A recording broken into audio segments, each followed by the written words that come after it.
여러분 반갑습니다. 오늘도 한국사 시험에서 자주 출제되는 문제를 쏙쏙 뽑아서 여러분과 함께 공부하는 쏙쏙 한국사 어처구니 방송입니다. 오늘은 고려 외교편, 거란과 여진의 침입에 대해서 함께 공부해 보도록 하겠습니다.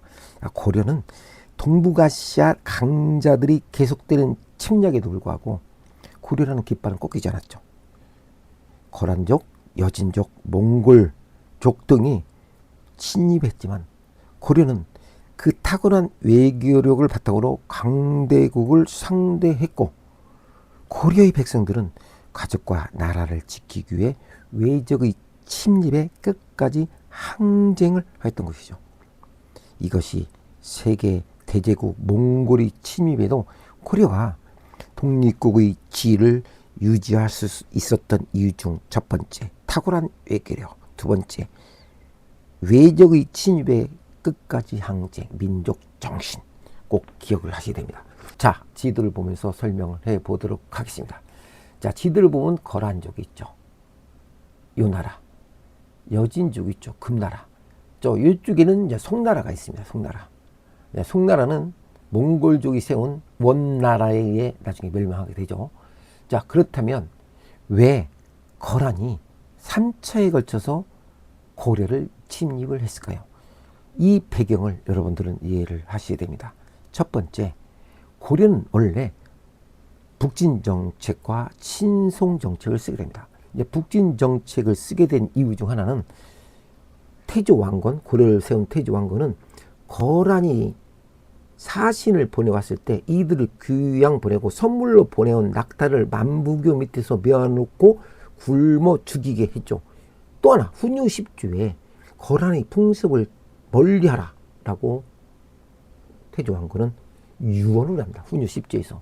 그렇다면 왜 태조 왕건은 거란을 왜 이렇게 싫어할까요? 거란은 제 있는 발해를 멸망시키죠. 발해는 우리 민족이었죠. 고구려의 계승을 한 것이 발해를 하겠는데 거란이 발해를 멸망시키죠. 또 하나, 고려는 고구려를 계승했다겠죠. 그러다 보니까 어떻게 될까요? 북진 정책을 쓸 수밖에 없죠. 그리고 당연히 거란과 가까이 할 필요가 없죠. 거란은 여진과 송나라를 갖다가 중간에서 서로 견제할 수밖에 없었죠. 그러다 보니까 고려를 갖다가 가까이 하고 싶었지만은 고려는 만만치가 않았죠. 송은 거란을 견제하기 위해서 고려와 친하게 지내고, 또 고려는 송의 선지 문물을 받아들이기 위해서 친선 관계를 유지하게 됩니다. 고구려 계승을 내세운 고려는 건국 초기에 발해를 멸망시킨 거란과 적대적인 관계를 형성할 수밖에 없었다는 얘기죠. 그렇죠. 그리고 또 한 가지, 거란이 송나라를 공격하기, 거란족이 송나라를 공격하기 앞서 송과 고려와의 관계를 단절시키기 위한 필요성이 있었던 것이죠. 그러다 보니까 거란이 진입을 하게 됩니다. 1차, 2차, 3차에 걸쳐 진입을 하는데, 1차 진입은 서희가 거란 장수 소순영과 담판을 벌여서 강동 6주, 이 강동 6주를 확보하게 되죠. 그 중요한 얘기가 아까 말씀드린 대로 여진족이 차지하고 있는, 금나라가 차지하고 있는 이 부분에 대해서, 여기는 원래가 우리는 고구려를 계승한 나라다라고 했는데 어떻게 너희들이 왜 남의 땅을 차지하고 있냐라고 따져서 서희가 거란 장수 소순영과 담판을 벌여서 강동 6주를 확보하게 되죠. 그게 1차 진입 때 있었던 얘기입니다. 그리고 또 2차에 걸쳐서 진입하죠. 그리고 3차에 걸쳐서 진입하는데, 3차의 때에는 강동 6주 반환을 요구하는데 거란 장수 소배합이 대군을 이끌고 진입을 했지만 강감찬 장군이 기주에서 물리쳐버리죠. 기주대첩이라고 하죠. 그러니까 우리나라의 3대 대첩 중 하나가 기주대첩이죠. 고구려의 을지문덕 장군이 살수됐죠.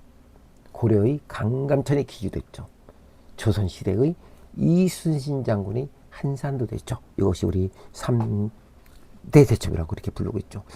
자, 요거 까지만 이해하셔도 되고, 그럼 여진과의 관계 있죠.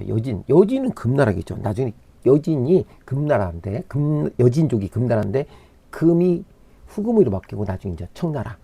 그 다음에 이제 인조 때 이제 병자, 호란 이렇게 이게 연결되겠죠. 여진과의 관계는 초기에는 금나라는 고려를 부모의 나라로 섬겼는데 이들이 세력이 커지면서 고려의 국경을 위협하게 됩니다. 그래서 고려 숙종 때 윤관의 건의를 받아들여서 별무반을 편성을 해가지고 어떻게 될까? 여진을 정벌 하고 거기에다가 성을 쌓습니다. 9개의 성을 쌓고 여진이 지속적인 반환을 요청을 해서 나중에 돌려주게 됩니다. 그런데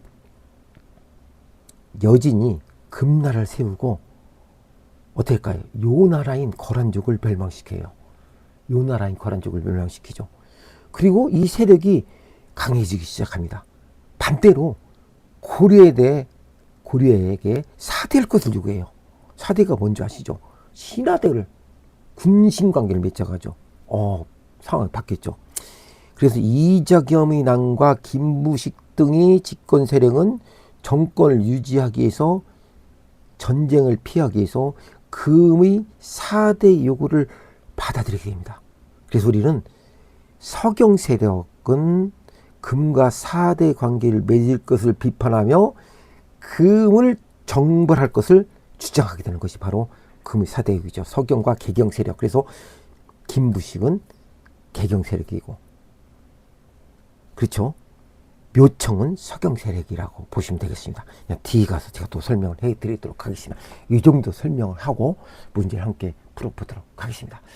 자, 저 문제 가서 몇 문제가 안 되죠? 6문제밖에 안 되니까 바로 문제 풀어보도록 하겠습니다. 서인은 소손령과 외기단편으로 악점의 설명있죠? 뭘까요? 강동육주를 차지했다. 되돌려 받았다라는 거죠. 되돌려 받았다. 강동육주를 확보했다. 서희, 소순영과 외교 담판. 그래서 고려시대는 이렇게 서희, 소순영과의 외교 담판. 그것이 외교 담판과 민족 정시, 탁월한 외교력 하면 요거 소순영과의 서희의 관계가 이렇게 대변할 수 있는 거라고 볼 수 있겠죠. 2번 거란이 3차 침입 때 어디에서? 강감찬의 기주대첩에서 뭐 했다? 기주대첩에서 거란군을 격퇴했다. 이렇게 나오죠. 그래서 제가 말씀드린 대로 우리 민족의 3대 대첩은 고구려의 을지문덕의 살수대첩, 고려의 강감찬의 기주대첩, 조선시대의 이순신 장군의 한산도 대첩. 이것이 이제 3대 대첩이라겠죠. 자, 2번까지 풀었습니다. 자, 3번 거란의 침입과 격퇴가 이어지는 상황에서 고려는 개경에 아까 제가 말씀드린 개경과 서경 세력이 있다겠죠. 개경 세력은 김부식, 서경 세력은 묘청 이렇게 설명했죠. 그래서 금나라를 건방지니까 4대 관계를 얘기하니까 서경 세력은 금나라를 정벌하자겠고, 아니다. 굳이 싸울 필요가 없다. 김부식은 개경 세력이기 때문에 싸우지 말자. 라고 해가지고 결국은 묘청이 난을 일으켰지만 어떻게 될까요? 김부식이 다 진압하죠. 개경에 나성을 쌓았다라고 보시면 나성. 자, 나성을 쌓아 도성 수비를 강화했다라고 보시면 되겠습니다.